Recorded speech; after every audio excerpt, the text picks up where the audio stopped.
Hey everyone, hope everyone's having a pleasant Saturday, but I just want to do a video. I sit on my patio because I like to make it nice scenery behind me so it doesn't look too weird, but I wanted to do a quick Enneagram video because I saw a recent video made by one of the channels I follow, Enneagram Girl, and really good channel on the topic. Check it out if you've not, and I'll put a link to this. But she did a recent video about 4s versus 6s, and she covers some basics and misidentification and why some people will misidentify themselves as either a 4 or 6. And I just wanted to maybe just add a little bit to that, just from my experience. So as she says in the video, she explains, both types, the reason they can be confused is they're both reactive. And, as you know, the reactive types are 4, 6, and 8. But how they react and why they react is very different, I think. So one of the things I've noticed that 4s and 6s do differently is that 4s will sort of absorb and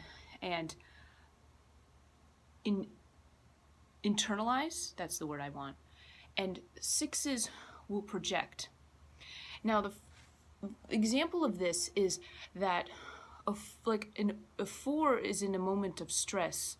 A 4 is hit with that emotion immediately, and I know I'm saying this from my experience, that I'll be hit with an emotion immediately and something will, it's almost like I can feel it internally. But what happens is I stop and think about it, and that 5 wing starts to, get involved, and it kind of soothes me, because then I start to think about it, and then when I'm intellectually processing it, I can kind of talk myself down, and I become more logic, reason, okay, let's not let's calm down and think about this. 6s will, I think they will have an immediate reaction, and since they're a head type, they will think what happens. It'll be sudden, but what happens with the 6, they'll start thinking more about it and more about it to the point where they make themselves more upset. So I say this because I used to work with a 6, and I actually got her to take the Enneagram, and she was a self-preservation 6, and she used to say, "I'm such a 6." And I asked her, I said, "So what part of 6 do you identify with?" And she's like, "Everything, all of it." And I said, "Okay, so, but give me examples." "Everything, all of it." And so she really, but unfortunately she was very an unhealthy 6. So she used to construct paranoias in her head, and then she would think about them, and she would make herself upset. So she would sort of make herself feel worse by thinking about it. And then she'd eventually, start crying. Whereas me, I will be hit with that emotion instantly as a 4, and then I think about it, and my thoughts can make me feel better. And that's a difference, is that also I tend to, 4s will, when they internalize what I do, because they naturally believe they're defective, what I do. 6s project, what did you do? Because to them, if the danger's out there, if the problem's out there, it makes them feel more secure in here. Whereas as a 4, I'm always like, I'm the problem, and everything out there is fine. I'm the problem. So also 6s will feel more comforted when they're identifying themselves, or they gather a sense of identity within some kind of group or organization. So a good example that I recently saw, so this video, the inspiration for this video was twofold. It was seeing Enneagram Girl's video, and also watching this clip with Sinead O'Connor, and who's now a Muslim, and she wears the hijab, and she full blown. And I'm watching this, and it was in some philosophy group that I'm a part in, and people were criticizing her, basically, this Westerner that she wants to be, this Muslim, and I said that I thought it was more about her being very much a type 6 who needs to feel she belongs to something. So like, as an example, if you know anything about her, and I know she has like bipolar disorder and she's had some mental struggles, but back in the 90s, she ripped the picture of the Pope on Saturday Night Live, and so a lot of people hated her for that, but it was like rebellion. I'm a rebel against this system, the Catholic Church.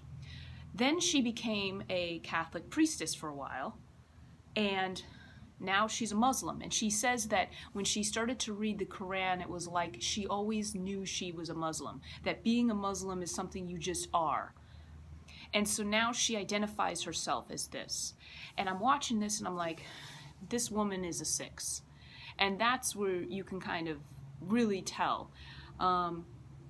For a 4, also, I think 6s feel the need to be outwardly rebellious, like what she did.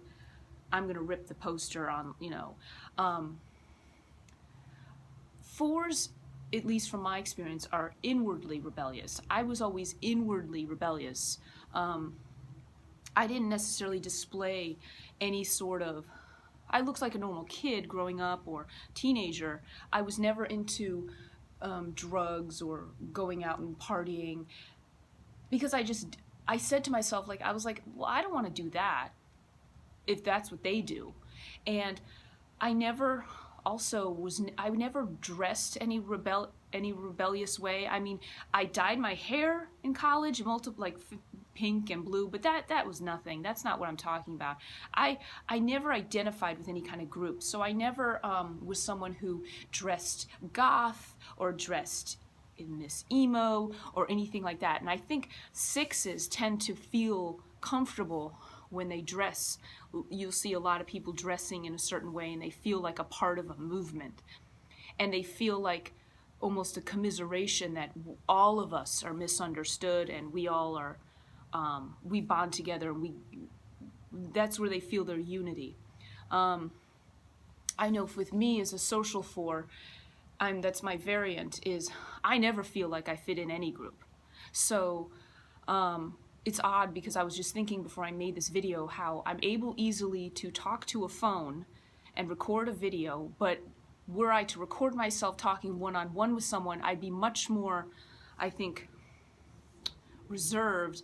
And also, even in groups, I tend to sort of step back. And sometimes the social 4, in my mind, I think of it as, I almost want to say societal 4. Where do I fall in society? For me, it's more of a thing in society, and where do I fall? Because it's always me, them. It's never, it's always me, myself. I'm separate. I'm not a part of that. Them. I'm the problem, and obviously logic and reason knows, that's not true. I'm just talking about instinct, my ego and my feelings in growing up. So those were some points I had as far as the difference. Also, I think that generally speaking, 6s tend to have a little bit more of a people-oriented, warmer demeanor. Not always. I have known some counterphobic 6s who are not particularly friendly, and they're contrarian, and they'll just disagree with you simply to disagree. And like, I'm very opinionated, and sometimes I might, to someone who doesn't know me, maybe I appear like I'm being contrarian, but I'm really not, because I'm like, well, no, I've actually thought about this and I have these opinions. I'm not just disagreeing with you for the sake of a disagreement. A 6 that is in a counterphobic state of mind is more likely to just, I knew a counterphobic 6, for example, who he would disagree with me even if he knew nothing on the topic. He'd ask me my opinion on something, and then I tell him, and then he'd say, well, I don't know about da da da. And I'm like, well, if you have your own thoughts on it, why are you even asking me? Like, I'm I don't want to debate, but he wanted to sort of debate. He wanted to argue. And it's like he wanted to seek out this argument. And I'm like, I'm not looking for confrontation. Like, if I'm forced into it, I'll have to defend my points, and it's not something I like, but I have to usually be provoked to go there. He was provoking it. He was the, provocative one in that sense. So, that's kind of where my thoughts lie on that. And if I can think of anything else, I'm going to link to that video I just mentioned. But I think for a six to be, let's say a six was kicked out of an organization or some sort of group that they were fond of, I think this would be very devastating for them. Whereas for me as a 4, if I was kicked out of something, or I'd be like, okay, that sucks, but I would almost expect it, because I'd be like, well, they didn't get me anyway, and I didn't relate to them that well, and that would be sort of my coping mechanism, is I'll tell myself, well, I don't really connect with them anyway, and they didn't understand me, and maybe, I'll do another video on the social variant, because the more I read up about it, and just trying to get my understanding, maybe I could have some more insights, because it seems like that's the variant that the people understand the least, because I think that the terms are strange, because it says social, but actually socials are more withdrawn. Just basically it feels like I feel like I don't fit in any group, and unless we're getting on a topic that I'm passionate about, or something where I can address these ideas, I feel that with distance and that separation, me and them.